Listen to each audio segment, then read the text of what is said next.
Well, thank you very much. It's an honor to have President Zelenskyy of Ukraine, and we've been working very hard, very close. So we've actually known each other for a long time. We've been dealing with each other for a long time, and very well. We had a little negotiation spat, but that worked out great, I think, for both countries, I think for the world, actually, beyond both countries. And we have something that is a very fair deal, and we look forward to getting in and digging and working and getting some of the rare earth. But it means we're going to be inside, and it's a big commitment from the United States, and we appreciate working with you very much. And we will continue to do that. We have had some very good discussions with Russia. I spoke with President Putin, and we're going to try and bring this to a close. It's something that you want and that he wants. We have to negotiate a deal. But we've started the confines of a deal, and I think something can happen. The big thing is the number of soldiers, mostly at this point, but soldiers being killed. You're losing thousands of soldiers. So on both sides, we're losing a lot of soldiers, and we want to see it stop. And we want to see the money get put to different kinds of use, like rebuilding. And we're going to be working very hard. But we've had a lot of very good conversations. I will say until we came along, the Biden administration didn't speak to Russia whatsoever. They didn't speak to anybody. They just allowed this to continue. And I will say that, I'll say in front of you, you've heard me say it 1,000 times, if I were president, this war would have never happened. We would have had a deal negotiated for you without having to go through what you've gone through. But your soldiers have been unbelievably brave. We've given them great equipment, but somebody has to use the equipment. They've been unbelievably brave, and we give them great credit. This was supposed to be over very quickly, and here we are 3 years later. So I give tremendous credit to your generals and your soldiers and yourself, in the sense that it's been very hard fighting, very tough fighting. They're great fighters. And you have to be very proud of them from that standpoint. But now we want to get it over with. It's enough, right? We want to get it over with. So it's an honor to have you here. Thank you very much for coming. We're going to sign the agreement at the conference in the East Room in a little while, right after lunch. And we'll be having lunch together. We're also discussing some other things.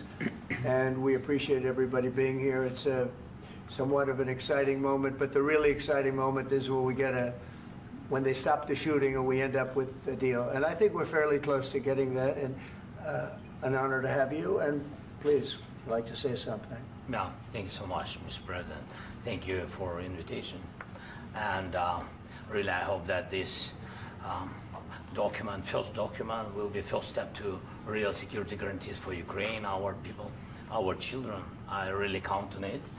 And of course, we count that America will not stop support. Really, for us, it's very important to support and to continue it. I want to discuss it with details further during our conversation, and of course, the infrastructure or security guarantees. Because for today, I understand what Europe is ready to do. And of course, I want to discuss with you what the United States will be ready to do.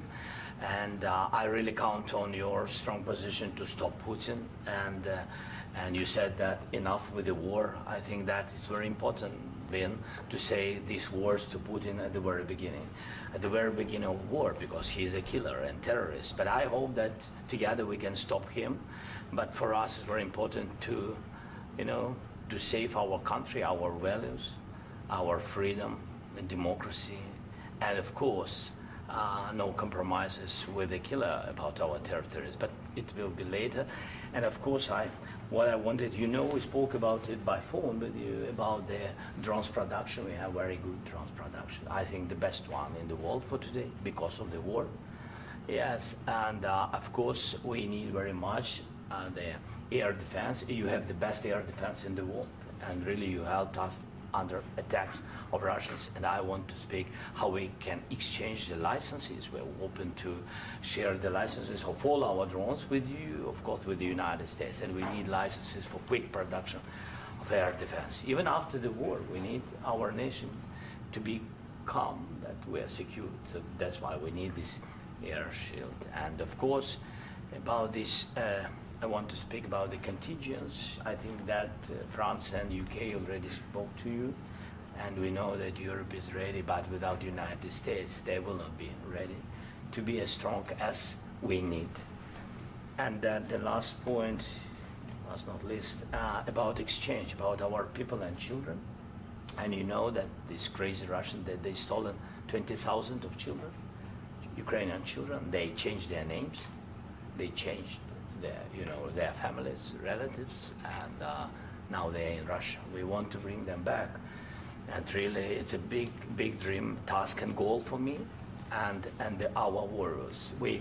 By the way, Mr. President, we released more than 4,000 warriors from Russian prison, but there are thousands more in the prison. I wanted to share with you some images. How it's just can I now? Yeah, please. One minute. Just you to understand in what circumstances, in what situation they are, and what the attitude of Russia to our prisoners. That guys, just you before and after.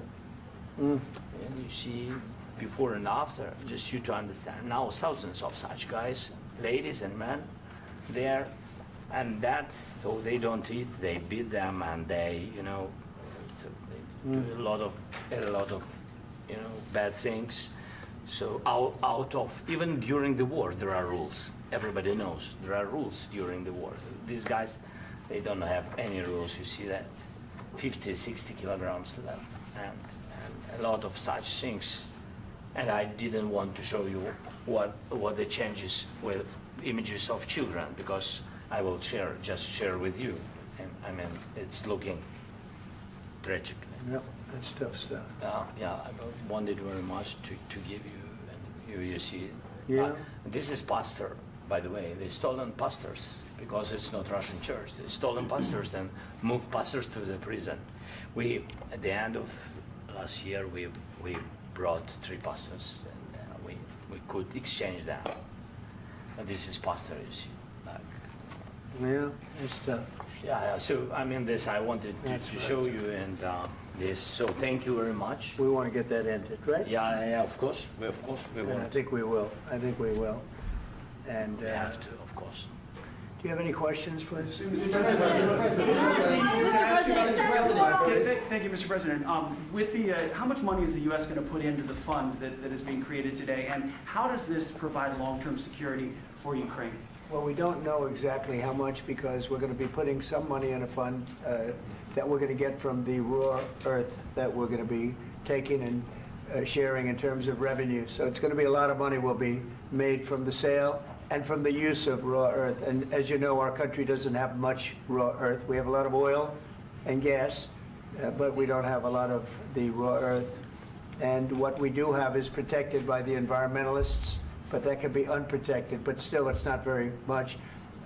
They have among the best in the world in terms of raw earth. So we're going to be using that, using it for all of the things we do, including AI and including weapons and the military, and it's really going to very much satisfy our needs. So it's something that just worked out really well. We have a lot of oil, and we have a lot of gas, we have a lot, but we don't have raw earth. So this has just about every component of the raw earth that we need for computers, for all of the things we do. This puts us in great shape. And on long-term security for Ukraine, how does this provide it? I think they're going to have great luck. I think once we make the agreement, that's going to be 95% of it. They're not going to go back to fighting.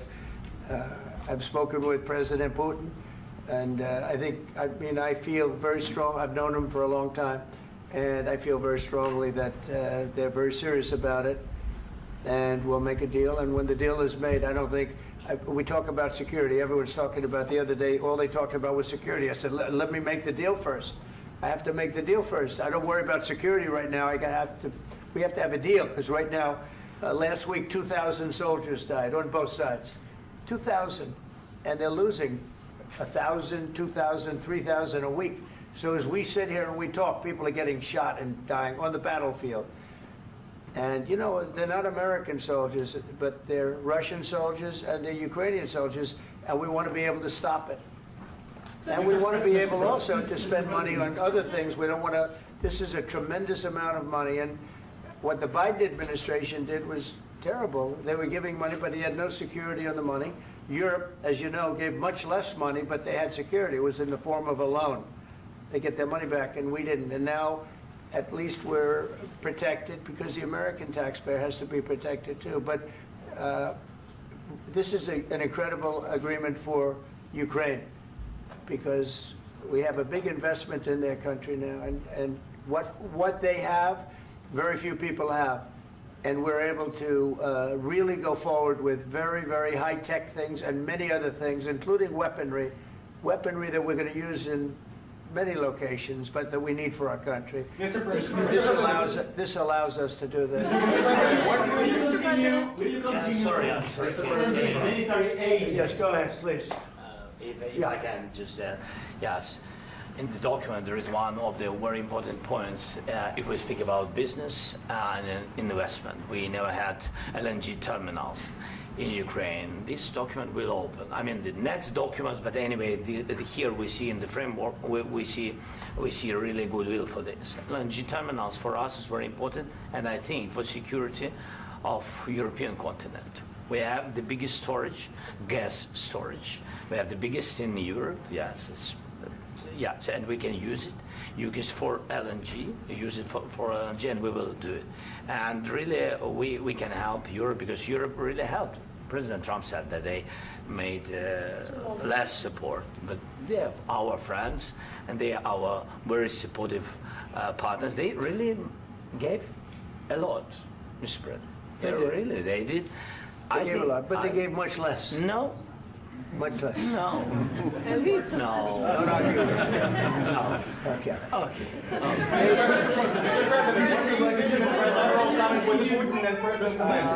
Yeah, please. Mr. President Trump, you have repeatedly called the deal with Ukraine as a historical one. And as a President of the United States, you make historical decisions in other issues which affect America and other world. So what place in the world history do you want to take? And do you associate yourself with any famous historical figures? Yeah, I'd say George Washington, Abraham Lincoln. I would say I'm far superior to George Washington and Abraham Lincoln. Now, you know I'm only kidding, right? Because when I say that, the fake news is going to go wild. They're going to say he considers himself to be better than Washington. But you never know. You never know. I don't compare myself to anybody. I'm here to do a job. We've had a great 35 days or whatever it might be, a month, a little more than a month. We've accomplished tremendous amounts. Not only this would be a very great achievement if we could get the war stopped and get them back to normalization. I think that's going to happen. We've had very good talks on both sides, as you know. But I think we've done a very good job, just generally. If you look at all of the things we've done in 30 days, they're saying there's never been a opening for a president. The first month, there's never been a first month like we've had. And this is one of the very important things. This, to me, is one of the most important things because we have tremendous death taking place as we speak, and I don't want to have that. You know, think of the parents, whether they're in Russia or Ukraine, think of the parents of all these people being killed needlessly. They came to our territory. Should have never started. This would have, if I were president, this would have never started. Mr. President, where and how do you envision, Mr. President, will you continue sending military aid to Ukraine after the U.S. signs this agreement with Ukraine? Yeah, we're And the going to be question continuing. to President Zelensky, do you feel like the U.S. is on your side, that President Trump is on your side at this moment? Right. What do you think? He wants to know, do you think that, sort of a stupid question. I guess we wouldn't be here if I wasn't. I think that the United States on our side from the very beginning of occupation, and I think that President Trump on our side, and of course, I'm sure that United States President will not stop support. This is crucial for us. It's important for us. Yes. And Putin, the president speaks about the people and the soldiers which are dying, but they came to our territory, they came to our land. They began this war, and they have to stop. And I think this is the question, with really the most important question. Can President Trump, I hope yes, with some other allies, to stop Putin, withdraw these enemies, our enemy, withdraw these troops from our land? And I think that you asked about the history, I think that if President, or when, he will stop Putin, if President Trump will bring peace to our country, I think he will be on this wall, I think. We've had very, very good talks. What about military aid to Ukraine? President Zelensky just said that there would be no compromises with Vladimir Putin. I just wanted to ask both of you, firstly, are there compromises that you think that President Zelensky is going to have to make? And President Zelensky, is there anything that you think you may be able to offer or bring to the table, for example, elections? Thank you. I think you're going to have to always make compromises. You can't do any deals without compromises. So certainly he's going to have to make some compromises, but hopefully they won't be as big as some people think you're going to have to make. That's all. That's all we can do. I'm here as an arbitrator, as a mediator to a certain extent between two parties that have been very hostile, to put it mildly. They've been very hostile. This has been a vicious war. This has been a vicious war. You know, it's a very level battlefield, and those bullets go out, and as I've said many times, we were talking about it with Pete, many times the only thing stopping those bullets is a human body. And in the case we're talking about, generally young human bodies are stopping a lot of bullets. It's dead level. That's why it's great farmland. It's great land. It's great farmland, but there's very little protection against the bullets that are being, and other things that are being shot. So all I can do is see if I can get everybody at the table and get an agreement. And I think we're going to end up with an agreement. Otherwise, I wouldn't probably be even here today. Mr. President, I've got two questions for you. You think ultimately your legacy will be the peacemaker and not the president that led this country into another war and ended foreign wars? And then I've got a question. I hope it will. I mean, I hope I'm going to be remembered as a peacemaker. This would be a great thing if we could do this. I'm doing this to save lives more than anything else. Second is to save a lot of money, but I consider that to be far less important. So I hope I'm going to, thank you, Brian, for that question. It was a nice question. I hope I'll be known and recognized as a peacemaker. This would be a great thing to solve. This is a very dangerous situation. You know, this could lead to a third world war. This was headed in the wrong direction. If this election were lost, if we didn't win this election, and we won it by a lot, that was a mandate. We won every swing state. We won the popular vote by millions and millions of votes. We won everything. The districts, you look at the areas of red, take a look at a map. This was a big mandate, and this was one of the things. I said, we're going to get this thing settled. If we didn't win, I think this could have very well ended up in a third world war, and that would not have been a good situation. What was your second question? And my second question for President Zelensky, why don't you wear a suit? You're at the highest, why don't you wear a suit? You're at the highest level in this country's office, and you refuse to wear a suit. Just want to see if do you own a suit? Yeah, problems. A lot of Americans have problems with you not Really? respecting the dignity of this office. I will wear a costume after this war will finish. Okay. Yes, maybe Maybe something like this? something like Yes, yours. sir. Yes. That'd be great. Maybe something better. I don't know. We will see. Maybe something cheaper than. Yeah. Thank you. Thank you. President Thank you. Trump, thank you, President Trump. You said yesterday that you have. Are you going to send more arms to Ukraine in case there's no peace? Yeah, we're going to have arms to Ukraine, yeah, sure. Hopefully I won't have to send very much, because hopefully we're going to have it finished. We're looking forward to finishing this quickly. We're not looking forward to sending a lot of arms. We're looking forward to getting the war finished so we can do other things. But we very much appreciate the agreement, because we needed what they had, and we're treating, you know, our country is now treated fairly. Biden didn't do that. He didn't know what the hell he was doing. This should have never happened. This should have never started.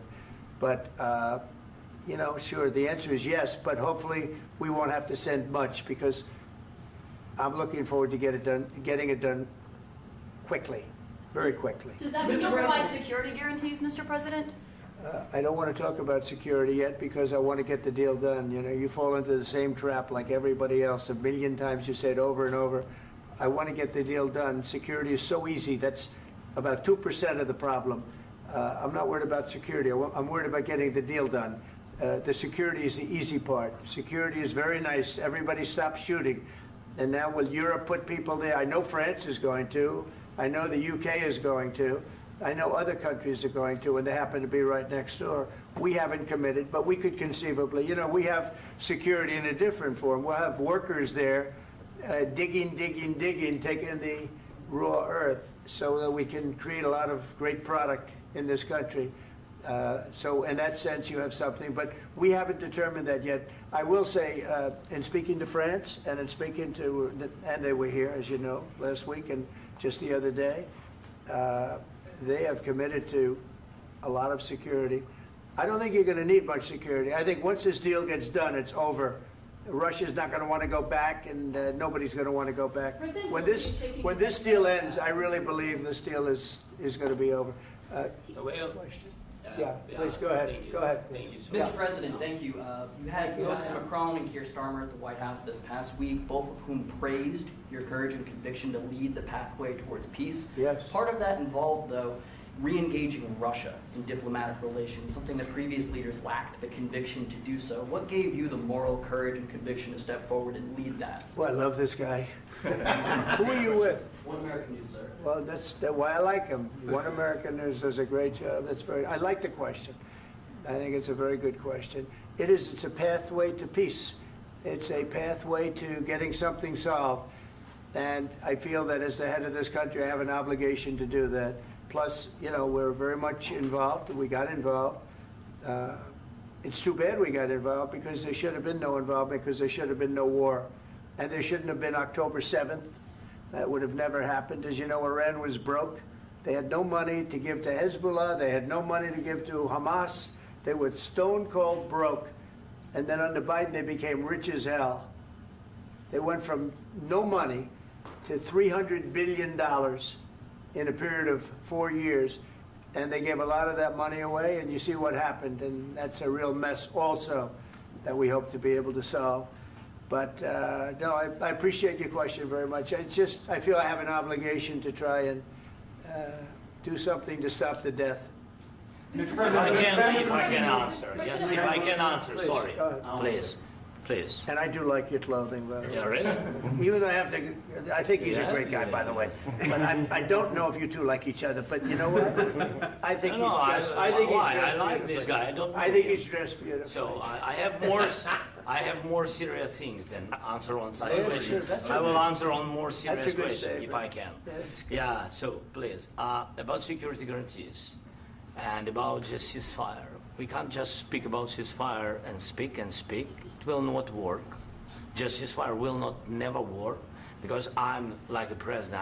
I have this experience, and not only me. Ukraine before my presidency, from the 2014, Putin broken 25 times. 25 times he broken his own signature. 25 times he broken ceasefire. But he never broke to me. He never broke to No, me. you were the president.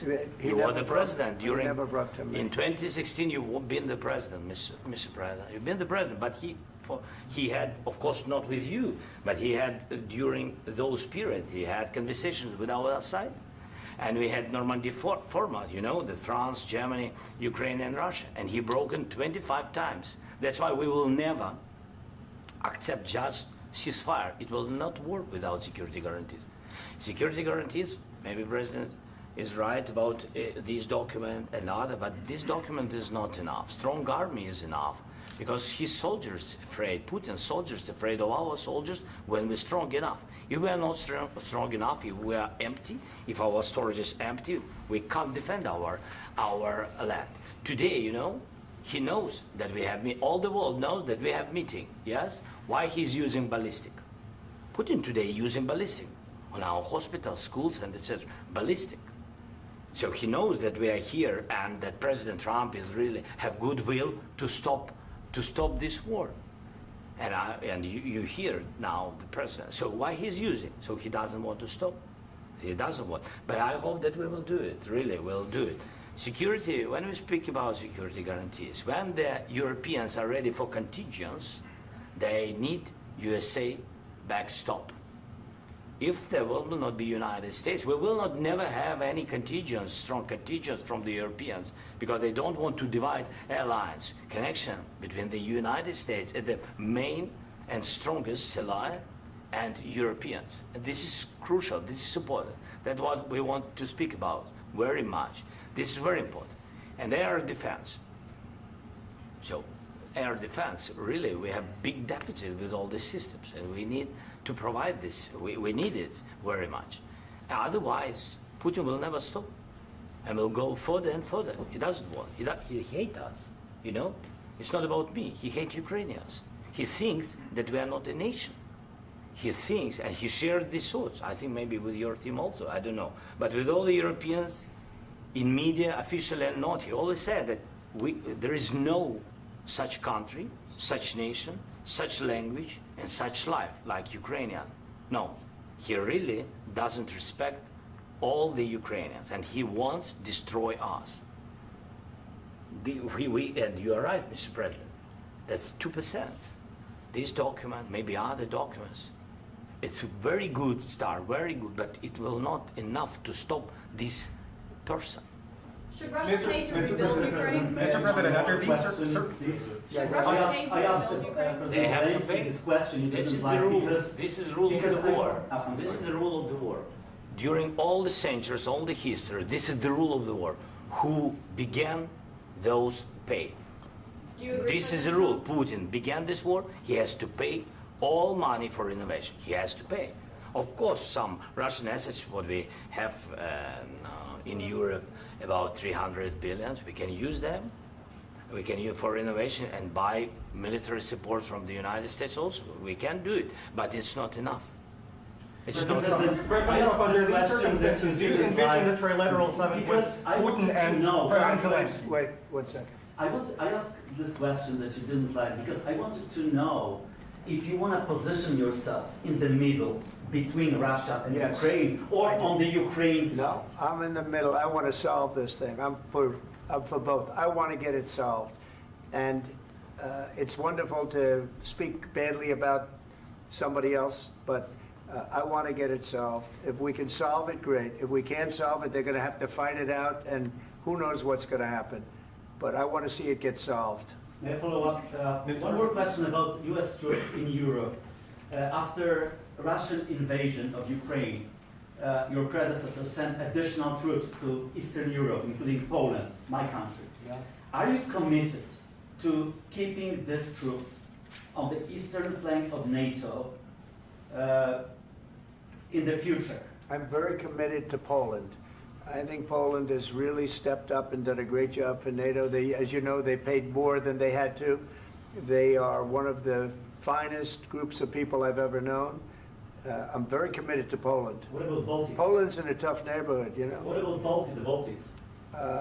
The Baltics, they got a lot of, it's a tough neighborhood too, but we're committed. We're going to be very committed, and we're committed to NATO.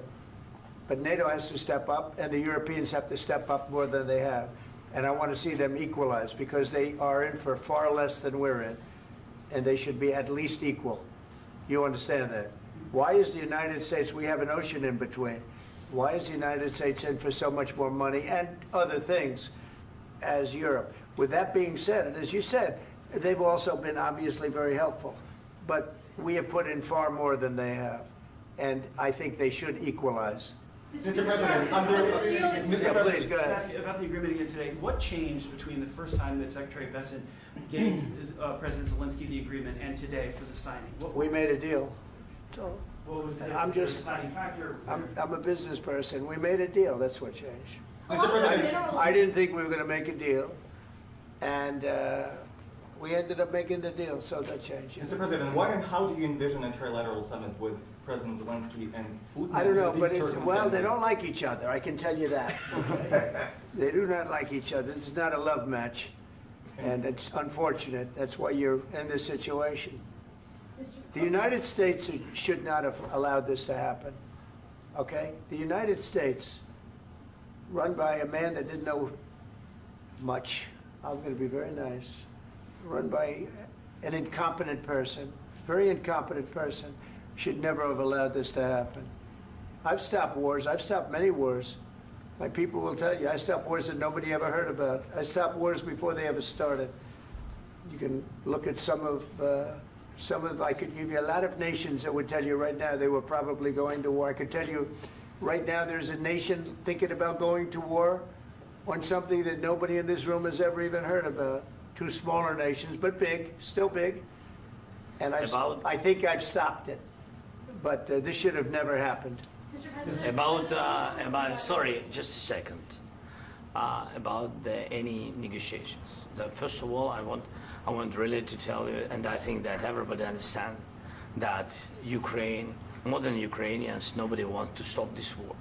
But at the future, any negotiations, it's understandable that two sides of the war, not Russia and the United States, because this is not the war between Russia and the United States. This is war of Russia against Ukraine and Ukrainian people. So these two sides will be at the anyway will be at the negotiation table. Then of course United States, like the strongest partner of the Ukraine, and of course Europe. I think Europe is very important. I want to speak about it with the president. Yes, Europe is very important for us because we really defend Europe for today. All Europeans really recognize that we are defending the line, and they have real life, and our people are dying. That's why they helped us. And also, it's about the NATO. Yes, between, like the president said, you have big, nice ocean. Yes, between us. But if we will not stay, Russia will go further to Baltics and to Poland, by the way. But first to the Baltics. It's understandable for them because they've been in the USSR. You know, they've been one of the republics of the USSR, and Putin wants to bring them back to his empire. It's a fact. And when he will go there, if we will not stay, you will fight. Your American soldiers, it doesn't matter, do you have ocean or not, your soldiers will fight. Mr. President, would you be willing to visit Ukraine, maybe Kyiv or Odessa, which is known to be at the riviera of the Black Sea? It was my question. I'm sorry. I don't want to talk about Odessa now. Let's not talk about Odessa. I want to talk about making a deal, getting peace. We don't have to talk about Odessa, but a lot of cities have been destroyed. There are a lot of cities that are not recognizable. There's not a building standing. No, And a lot of things have Mr. to happen. President, you have to come and to look. No. We have very good cities. Yes, a lot of things been destroyed, but mostly cities alive, and people work, and children go to school. Sometimes it's very difficult. Sometimes closer to front line, children have to go to underground schools or online. But we live. Ukraine is fighting, and Ukraine lives. This is very important. And maybe it's Putin is sharing this information that he destroyed us. No, he lost 700,000 people, 700,000 soldiers. He lost everything. Yes. So, Mr. President, one more. I mentioned Poland. Please, go ahead. When did you last speak with President Putin, and what did he say that? A couple of days ago. And what did he tell you that gave you the assurance that he wanted peace? Well, that's what I do. My whole life is deals. I know pretty good. And I've known him for a long time. I've dealt with him for a long time. He had to suffer through the Russia hoax. You know, Russia was a hoax. It was all Biden. It was nothing to do with him. So he had to suffer through that, and he was able to do that. I think that he wants to make a deal, and he'd like to see it end. That's all I do. That's what I do. My whole life, that's what I do, is make deals. And I'm in the middle of a mess, because this is a real mess. It's a very dangerous one. If this doesn't get solved now, it's not going to get solved for a long time. So I hope we're going to get it solved. In the back, please. Thank you, Mr. President. Prime Minister Starmer claimed repeatedly that his government believes in free speech and was not engaged in censorship.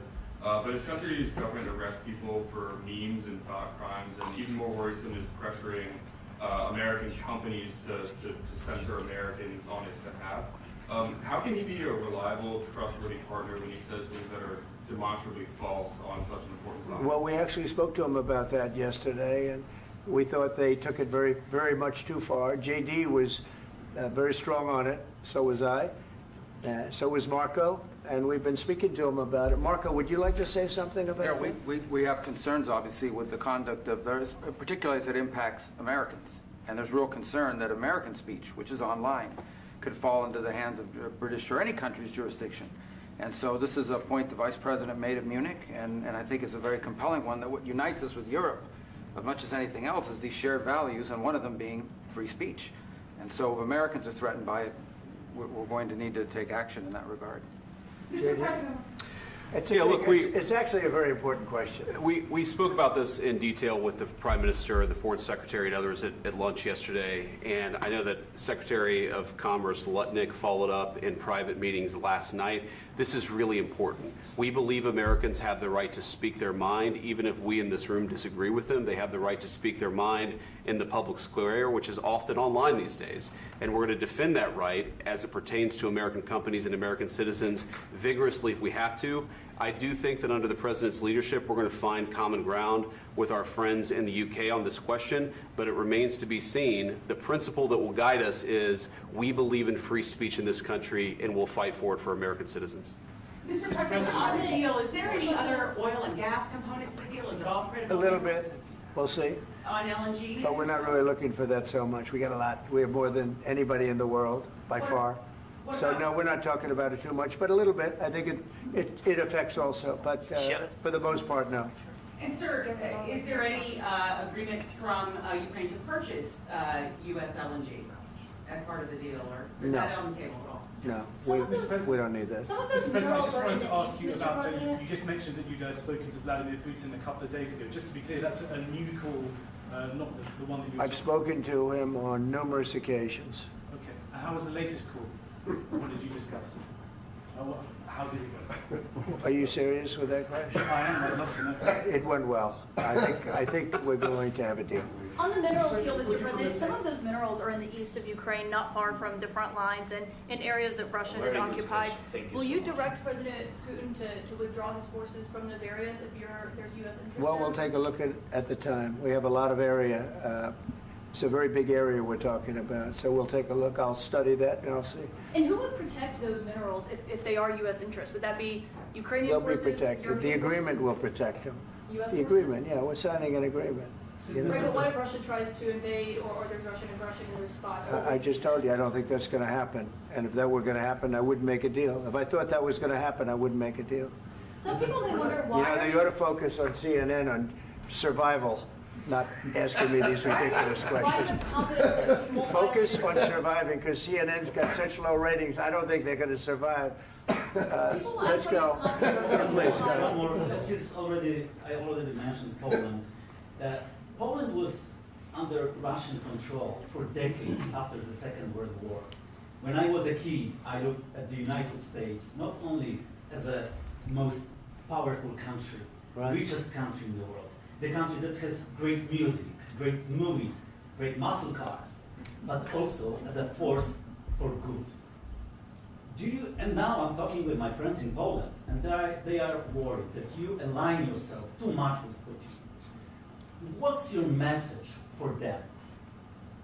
Well, if I didn't align myself with both of them, you'd never have a deal. You want me to say really terrible things about Putin and then say, "Hi, Vladimir, how are we doing on the deal?" That doesn't work that way. I'm not aligned with Putin. I'm not aligned with anybody. I'm aligned with the United States of America and for the good of the world. I'm aligned with the world, and I want to get this thing over with. You see the hatred he's got for Putin. It's very tough for me to make a deal with that kind of hate. He's got tremendous hatred, and I understand that, but I can tell you the other side isn't exactly in love with, him either. So it's not a question of alignment. I'm aligned with the world. I want to get the thing set. I'm aligned with Europe. I want to see if we can get this thing done. You want me to be tough? I could be tougher than any human being you've ever seen. I'd be so tough. But you're never going to get a deal that way, so that's the way it goes. All right, one more question. Hey, I will respond to this. So look, for 4 years in the United States of America, we had a president who stood up at press conferences and talked tough about Vladimir Putin, and then Putin invaded Ukraine and destroyed a significant chunk of the country.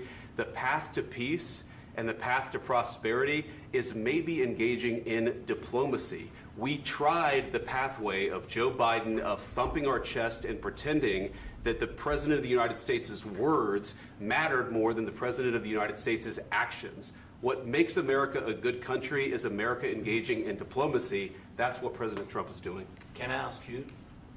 Sure. Yeah? Yeah. Okay. So he occupied our parts, big parts of Ukraine, part of East and Crimea. So he occupied it on 2014. So during a lot of years, so I'm not speaking about just Biden, but those time was Obama, then President Obama, then President Trump, then President Biden, now President Trump, and God bless, now President Trump will stop him. But during 2014, nobody stopped him. He just occupied and took. He killed people. You know what the contact line? 2015. 2014. 2014 and 2015. 2014. Yeah. So I was not here. Yeah, but That's exactly right. Yes, but during 2014 till 2022, yeah, the situation the same. The people are been dying on the contact line. Nobody stopped him. You know that we had conversations with him, a lot of conversation, my bilateral conversation, and we signed with him, me, like a new president. In 2019, I signed with him the deal. I signed with him, Macron and Merkel, we signed ceasefire. Ceasefire. All of them told me that he will never go. We signed with him with gas contract. Gas contract. Yes, but after that, he broken this ceasefire. He killed our people and he didn't exchange prisoners. We signed the exchange of prisoners, but he didn't do it. What kind of diplomacy, JD, you are speaking about? What do you mean? I'm talking about the kind of diplomacy that's going to end the destruction of your country. Yes, but if you Mr. President, with respect, I think it's disrespectful for you to come into the Oval Office and try to litigate this in front of the American media. Right now, you guys are going around and forcing conscripts to the front lines because you have manpower problems. You should be thanking the President for trying to bring an end to this conflict. Have you ever been to Ukraine that you say what problems we have?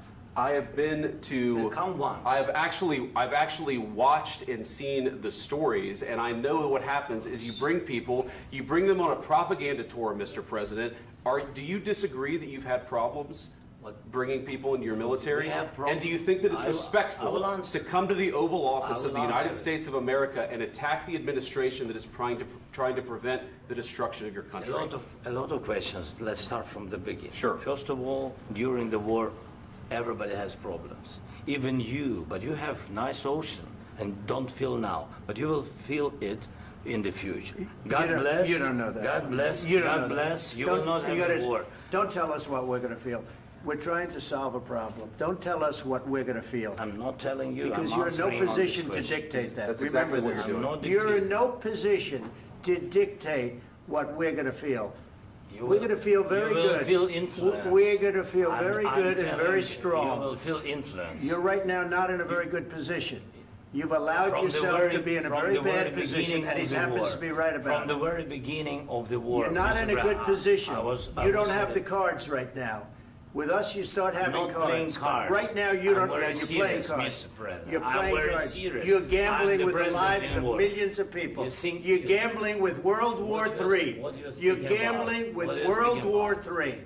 And You- what you're doing is very disrespectful to the country, this country. I'm That's with back all to you. respect to your Far country. more than a lot of people said very they respect. should have. Have you said thank you once? This A lot entire of meeting? times. No, in this Even entire meeting, today. have you said thank Even you? today. You went to Pennsylvania and campaigned for the opposition in October. Offer some words of appreciation for the United States what of you're America speaking about. and the president who's trying to save your country. Please, you think that if you will speak very loudly about the war, you He's can... not speaking loudly. He's not Yeah. speaking loudly. Your country's Can I- in big can I- trouble. Can I Wait a answer? minute, no, Can you've I done a lot answer? of talking. Your country is in big trouble. I know. You're not I winning. know. You're not winning this. You have a damn good chance of we coming are out staying, okay because of Mr. us. President, we are staying in our country, staying strong from the very beginning of the war. We've been alone, and we are thankful. I said thanks You haven't in been this alone. cabinet, You and haven't not been only alone. in this cabinet. We gave you, through I this said thank stupid you. president, $350 billion. You We voted gave for you your military president. equipment, You and you voted men for are your brave, president. but they had to use our military. What about West? If you didn't have You our invited military me- equipment, You invited if me you to didn't speak. have our military equipment, this war would have been over in 2 weeks. In 3 okay? days, I heard it from Putin. In 3 days, this is something Maybe new. less. In 2 weeks, of course, yes. It's going to be a very hard thing to do business like this. I Again, tell you. just say thank you. I said a lot of accept times that thank there, you accept to that- American people. Accept that there are disagreements, and let's go litigate those disagreements rather than trying to fight it out in the American media when you're wrong. We know that you're wrong. But you see, I think it's good for the American people to see what's going on. I understand, sir. I think it's I very understand. important. That's why I kept this going so long. You have to be thankful. You don't have the I'm cards. thankful. You're buried there. Your people are dying. tell you You're again, running I low know. on soldiers. Don't- Listen, don't please, you're running Mr. low on President. soldiers. It would be a damn good thing. Mr. And then President. then you tell us, I don't want a ceasefire. I don't want a ceasefire. I want to go and I want this. Look, if you could get a ceasefire right now, I tell you, you take it so the bullets stop flying and your men stop getting killed. Of course, we want to stop the war. But you're I saying said- you don't want a But ceasefire. I said to you, I want a with ceasefire. guarantees. Because you'll get a ceasefire faster than an agreement. Ask our people about ceasefire, what they think. That wasn't doesn't with matter me. for you what- That what wasn't is- with me. It That was wasn't with with you. a guy named Biden, who was not a smart person. This That is was your, with, this that was is with your Obama. president. It was your president. Excuse me. That was with Obama, who gave you sheets, and I gave you javelins. Yes. I gave you the javelins to take out all those tanks. Obama gave you sheets.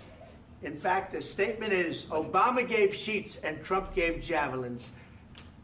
You got to be more thankful, because let me tell you, you don't have the cards. With us, you have the cards. But without us, you don't have any cards. One more question to Mr. Vice President.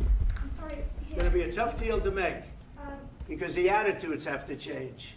What if Russia breaks ceasefire? What if Russia breaks peace talks? What do you do then? I understand that it's a heated conversation right now. What are you but saying? what She's if asking, what if Putin Russia breaks the breaks ceasefire? What if anything? What if a bomb drops on your head right now? But they have Okay? broken What if they ceasefire broke it? many I don't know. They broke it with Biden because Biden, they didn't respect him. They didn't respect Obama. They respect me. But what- Let me tell you, Putin went through a hell of a lot with me. He went through a phony witch hunt where they used him and Russia. Russia. You ever hear of that deal? That was a phony Hunter Biden, Joe Biden scam. Hillary Clinton, Shifty Adam Schiff. It was a Democrat scam. And he had to go through that. And he did go through it. We didn't end up in a war. And he went through it. He was accused of all that stuff. He had nothing to do with it. It came out of Hunter Biden's bathroom. It came out of Hunter Biden's bedroom. It was disgusting. And then they said, oh, the laptop from hell was made by Russia. The 51 agents. The whole thing was a scam. And he had to put up with that. He was being accused of all that stuff. All I can say is this. He might have broken deals with Obama and Bush, and he might have broken them with Biden. He did, maybe. Maybe he didn't. I don't know what happened. But he didn't break them with me. He wants to make a deal. I don't know if you can make a deal. The problem is, I've empowered you to be a tough guy. And I don't think you'd be a tough guy without the United States. And your people are very brave. But you're either going to make a deal or we're out. And if we're out, you'll fight it out. I don't think it's going to be pretty, but you'll fight it out. But you don't have the cards. But once we sign that deal, you're in a much better position. But you're not acting at all thankful. And that's not a nice thing. I'll be honest, that's not a nice thing. All right, I think we've seen enough. What do you think? What's huh? this negotiation? This is going to be great television, I will say that. All right. We'll see what we can do about putting it together. Thank you, sir. I need the back of this. Negotiate, given that. We'll see. I don't know. All right, guys, come on. Wait, hey, guys, guys, come on, let's move.